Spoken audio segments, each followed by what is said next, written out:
Is the revival of the end times starting to erupt right in front of our eyes? Michael Snyder reports.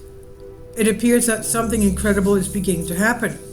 Even in the midst of all the chaos and turmoil that we're witnessing in our society right now, God is on the move. Large numbers of young people have been giving their lives to Jesus and getting baptized on college campuses all over the country, and Bible sales are way up in 2024. In fact, it's being reported that through the month of October, Bible sales in the U.S. were 22% higher than last year. Bible sales rose 22% through October compared to the same period last year, according to data released this month by Circana BookScan. Total U.S. print book sales were only up 1% according to the Wall Street Journal, which first reported the trend. The religion book market has been a bright spot of growth within the total book market since the pandemic. Brenna Connor, an industry analyst with Circana, told Fox News Digital in a statement. Bibles are leading that growth, but other subjects like Christian life and biblical studies are also up, reflecting increased interest for Christian subjects in the U.S. I have never heard of anything like this happening before. Bible sales have been rising since the first year of the pandemic, and this year they took off like a rocket. Print Bible sales hit a 5-year low of just under 8.9 million in 2020, according to Circana's data, before beginning to tick upwards again. Sales surpassed 13.7 million in the first 10 months of this year, Circana reported. Interestingly, this is taking place at a time when the percentage of the population that identifies as Christian has hit an all-time low. The shares of Americans identifying with Christian religion hit a low of 68% last year, according to Gallup polling. Half a century ago, 87% of adults in the U.S. identified as Christian. Gallup found about 28% of American adults are now religiously unaffiliated, according to Pew Research. As a society, we just don't embrace institutional churches the way that we once did. Last year, I discussed the fact that church attendance in the U.S. is now far lower than it once was. In 1958, a Gallup survey found that 49% of Americans had attended church within the past 7 days. That number started to decline during the ensuing years, and by 1972, only 40% of Americans said that they had attended church within the past 7 days. From 1972 all the way to 2012, church attendance within the past 7 days hovered right around that 40% figure. Unfortunately, over the past decade, it started to fall once again. Just prior to the pandemic, a Gallup survey found that 34% of Americans had been to church within the past 7 days, and now a new survey has discovered that it's down to just 31%. And according to the article that was posted on FaithWire last week, the proportion of U.S. evangelicals that are giving to churches has dropped precipitously. The takeaway is that there has been a change over the last 3 years in terms of the generosity of the evangelical community, both towards church and towards nonprofit organizations or charities. Mark Destat said, "We've seen a drop in giving across the board." Infinity Concepts and Gray Matter Research found that proportion of evangelicals giving to church fell 13 percentage points from 2021, constituting a 17% decrease in giving, according to a press release. And while 61% of evangelicals gave to their local church in the 12 months before the study, this was down from the previous time frame when 74% of evangelicals had done the same. Fewer Americans consider themselves to be Christians than ever before. Church attendance is way down and giving is way down. But Bible sales are soaring. So what in the world is going on? I think that what we're witnessing is a move of God that is happening mostly outside of the institutional churches, and it appears that young people are at the forefront of it. In 2024, an organization known as the United U.S. held a series of revival meetings at college campuses all across the country, and at school after school, the response was amazing.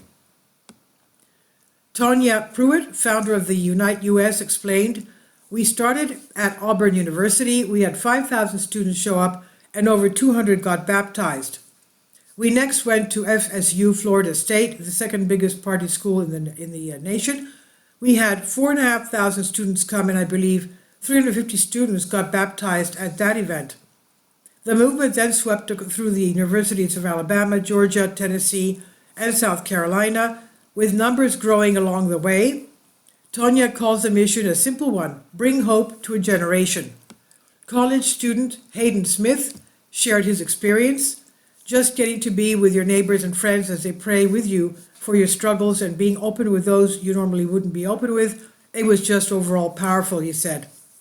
And sometimes revival has erupted without any big organization being involved at all. For example, NPR has reported that on the revival that was initiated by football players at Ohio State. Students and players deemed it a revival. The story made national news, including appreciative stories in religious publications and Fox News. Now, as Ohio State University football team prepares for the college football playoffs, players like Henderson having a bigger platform to share their Christian beliefs. Could all of this be the start of something really big? Could all of this be the start of the end times revival that I've been writing about? The remnant of the last days is going to do things the way that Christians in the first century did things. Have you ever wondered why so many Christian churches today do not resemble what you see in the Bible? Well, the sad truth is that over the centuries, churches got away from doing the things that the scriptures tell us to do, but now God is restoring all things. Without God, we can do nothing, but with God, all things are possible. Right now, we have such an amazing opportunity. During the first century, there were only about 200 million people living on the entire planet. Today, the total global population is somewhere around 8 billion. That means the population of the world is about 40 times larger today than it was back in the first century. I believe that we are on the verge of the greatest move of God and the greatest harvest of souls in all of human history, and I encourage you to be part of what is happening.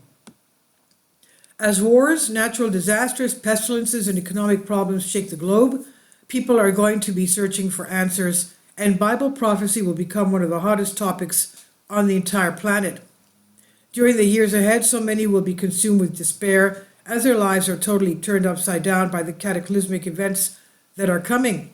Instead of giving in to fear like everyone else will, it will be a great opportunity for the people of God to rise up and take the message of life to a lost and dying world. For some reason, a lot of people in the institutional church associate revival with prosperous times, but often it takes a tremendous amount of shaking to turn people back to God.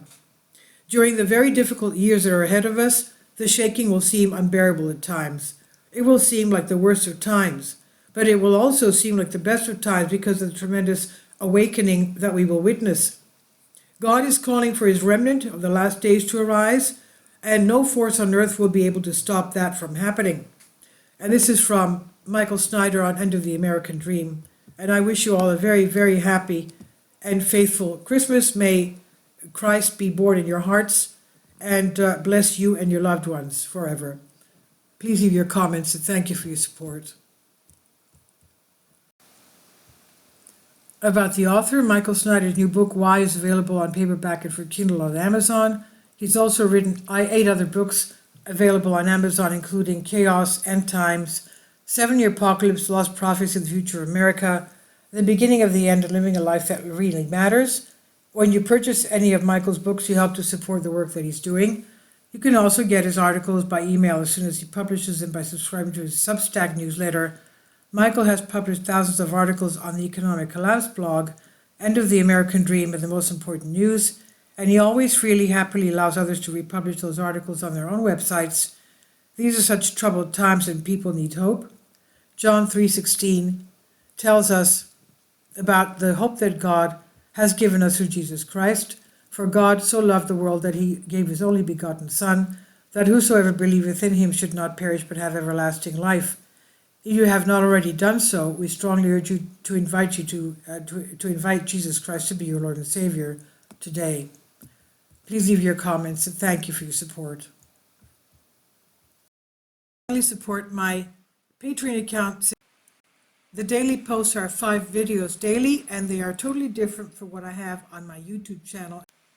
Thank you so much for your support and that you find all my content so interesting. You'll find the Patreon account details in the description box below.